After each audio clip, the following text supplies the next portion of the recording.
پەیام وردەکاری فرۆشتنی نەوت لە ڕێگەی کۆمپانیای سۆمۆ ئاشکرا دەکات. دوای بڕیارەکەی دەستەی ناوبژیوانی پاریس، کۆمپانیای سۆمۆ سەرپەرشتی هەناردە و فرۆشتنی نەوتی هەرێم دەکات و گرێبەستی نوێ لەگەڵ کڕیارانی نەوت واژۆ دەکات. جیاوازی داهاتی نەوت لە نێوان بەغدا و هەرێم چۆنە؟ لە عێراق تێچووی نەوت و خەرجی کۆمپانیاکان لە سەدا 12ە، بەڵام لە هەرێم لە سەدا 58ە. لە عێراق داهاتی گەڕاوە بۆ حکوومەت لە سەدا 88ە، بەڵام لە هەرێم لە سەدا 42ە. ئەگەر وەزارەتی نەوتی عێراق ئیدارەی نەوتی هەرێم بە تەواوی بگرێتە دەست، جگە لە فرۆشتنی نەوت دەبێت پێداچوونەوە بە گرێبەست و خەرجیەکانی نەوتی هەرێمدا بکات، چونکە لە هیچ شوێنێکی دنیادا نییە نزیکەی لە سەدا 60 داهات بۆ کۆمپانیاکان بڕوات.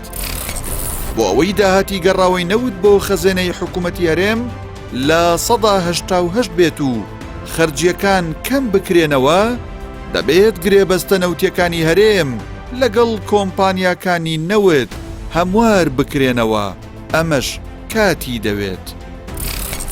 جیاوازی کرەیبۆری لە نێوان هەرێم و بەغدا.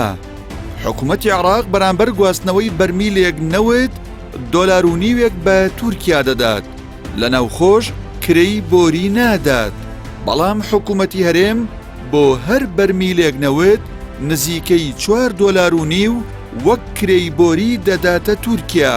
لە ناوخۆی هەرێمیش زۆربەی کات نزیکەی $9 داوەتە کۆمپانیای کار و ڕۆسنەفت. بەپێی راپۆرتی دیلۆیت لە ساڵی 2022 هەرێم زیاتر لە $0.5 ملیار وەک کرەی بۆری داوەتە تورکیا. واتە کرەی گواستنەوەی بەرمیلێک نەوتی عێراق لە کەرکووکەوە بۆ بەندەری جەیهان $1.5 تێچووە، بەڵام نەوتی هەرێم $14 تێچووە. کۆمپانیای سۆمۆ نەوتی هەرێم بە چەند دەفرۆشێت؟ لە سێمانگی یەکەمی ئەم ساڵ هەرێم بەرمیلێک نەوتی بە $13 کەمتر لە نرخی سۆمۆ فرۆشتووە، بەڵام لەمە دووە ئەو جیاوازیە نامێنێت و نەوتی هەرێم بە هەمان نرخی سۆمۆ دەفرۆشرێت.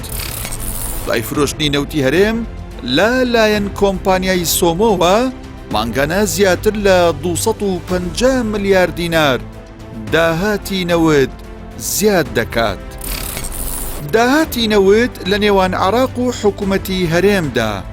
ساڵی ڕابردوو هەرێم 146 ملیۆن بەرمیل نەوتی فرۆشتووە، داهاتەکەی $12 ملیار و 422 هەزار و 260 دۆلار بووە، 5 ملیار و 709 ملیۆن بۆ حکوومەت ماوەتەوە، لە بەرامبەردا 6 ملیار و 712 ملیۆن دۆلاری بۆ کۆمپانیاکان چووە.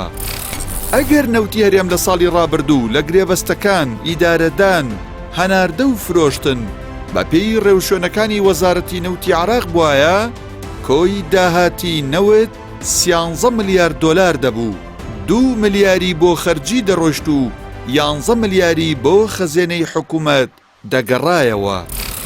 ئەنجام بە فرۆشتنی نەوت لەلایەن کۆمپانیای سۆمۆ و واژۆکردنی گرێبەستی نوێ لەگەڵ کڕیارانی نەوت، داهاتی نەوتی هەرێم زیاد دەکات، بەڵام بۆ ڕاستکردنەوەی دۆسیەی نەوتی هەرێم تەنیا ئەوەندە بەس نییە، بەڵکو دەبێت گرێبەست لەگەڵ ئەو کۆمپانیانەی لە کێڵگە نەوتیەکان کار دەکەن هەموار بکرێتەوە. ئەو کاتە هاوشێوەی عێراق داهاتی نەوتی هەرێم لە سەدا 88 بۆ حکوومەت دەبێ و لە سەدا 12 بۆ خەرجی دەڕوات.